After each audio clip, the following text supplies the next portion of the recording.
Earlier today, I watched a video going over the episode Scott's Tots in the show The Office. The video was Beyond the Meme, and the creator is Mulverine, and him and some other content creators who talk about The Office discuss the episode. And few parts made me really think and want to make my own response.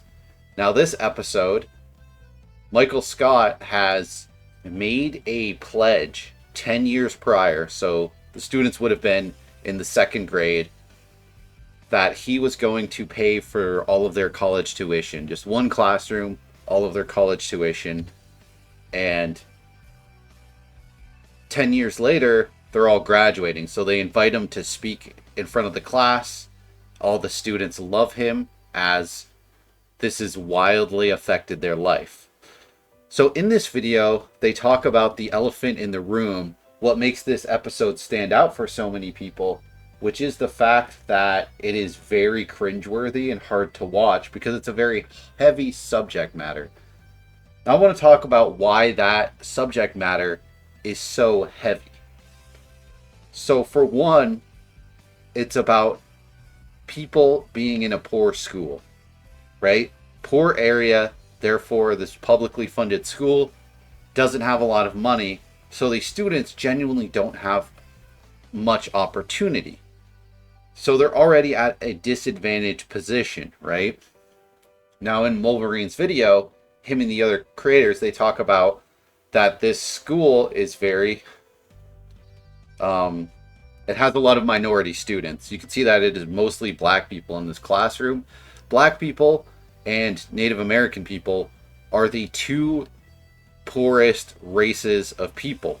Now, there's plenty of poor white people, for sure, but you have to also factor in that there is a lot more white people in America than there are other races of people, right? White people are the majority, so of course you're going to know lots of poor white people. And a lot of those poor white people, I hate to say it, I hate to even talk about the subject matter. The subject matter is exactly what makes this episode difficult to watch for so many people. I love this episode. I think it's hilarious. And I think that just because it's difficult subject matter does not mean you should steer away from it. I understand it's uncomfortable because people don't want to accept that inequality exists and that people get royally screwed over. So the problem is, yes, there's poor white people, but let's be honest here. How are these people actually disadvantaged? Right? I'm a Native American person. I can tell you, most Native American people I know, they are incredibly poor. These tiny handouts we occasionally get from governments are nothing. The teacher in this classroom of this episode says something to the effect of politicians promise this and that, but they never deliver. That is a huge issue, right? As a Native American, I can relate to that entirely. I am so tired of politicians promising that they're going to do so much and they do very little. I mean, just look at communities, black communities, Native American communities, where they don't have clean tap water. The government promises to do things and they never do them. Ever. Right? Why is there still countless reservations that don't have clean tap water that could if the government just threw a little money their way, just developed these things? But they don't. They pretend to care, but they do not. So how exactly are these people disadvantaged? They talk about it in this video, analyzing this episode. So when you're a poor white person, more often than not, somebody you know in your family, some relative you have, has some money. At some point, somewhere down the line, someone owns some property. And yeah, you can blame minorities, you can blame black people, you can blame Native Americans for not being in a better position, but you have to understand that generationally, they are in a bad position. Now, someone in this video, they say that these students have to work twice as hard to get half as far as, say, white students. The problem with that statement is I feel like this issue often gets both understated or overstated. To me, that is a huge overstatement, right? That's not true. That's not true at all. minorities don't have to work twice as hard to get half as far. That's an insane exaggeration, and it kind of detracts from the overall point when you exaggerate it to that level, because no one can intellectually, no one agrees with that. Your brain instantly rejects it because it's blatantly untrue. It's more like minorities work 5% harder to get 5% not as far, to get 95% as far as non-minorities. Now, why is that? Because they get nothing. You have to understand that they get nothing, right? I know plenty of poor white people. You know what would happen if, say, their parents passed away? For minorities, it's massive debt. Immediately, the family has to string together a bunch of money. Whereas typically white people or other races of people that aren't in as bad of a financial spot, usually that person maybe owns some property, maybe owns some assets. So it's less of a gut punch, just a slice and dice of the wallet of the remaining family, of the children of these people. So these students, Scott's Tots, they've like never received anything in their life. If they get gifts for their birthday or Christmas, it is barely anything at all. It is like the cheapest, smallest things you could imagine, dude. Like, I'm so sick. I can't stand it when I hear people who are in the majority racially, and they talk about these things, and then in the same breath, well, usually not the same breath, but in the past, you've heard them tell stories about, oh, my parents bought me like $200 worth of clothes, and my other parent bought me like $400 worth of this, and I got this from this and this. And it's like, you're an adult. You're an adult and you're getting that for Christmas? Oh my God. Like, I'm lucky if I get anything from anybody.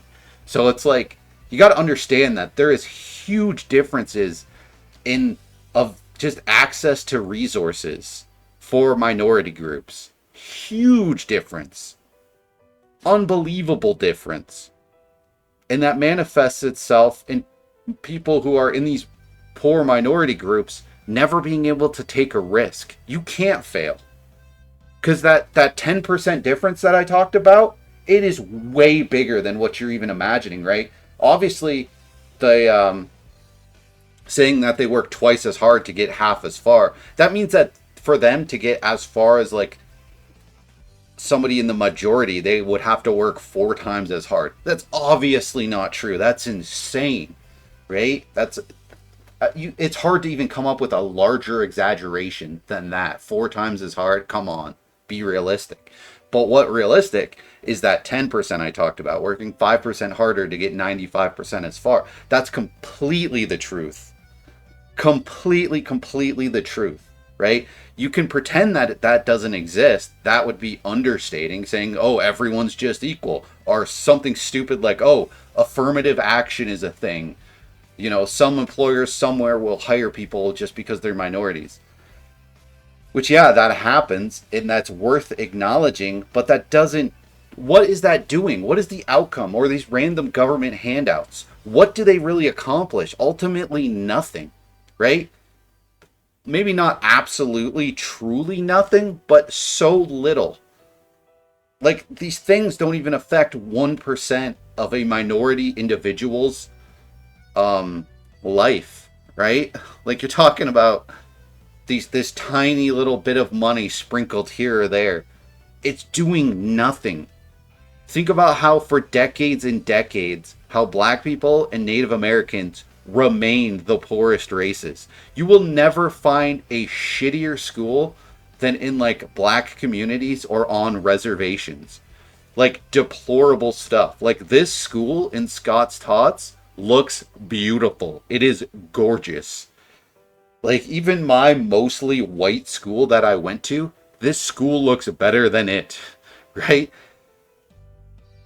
The reason that this episode packs such a punch is because you see, like, you can see behind these students in this shot, presumably what is their parents, right? And these students are so happy and loving towards Michael because he's providing them life-changing amounts of money, the ability to go to college, and it has changed all of their lives.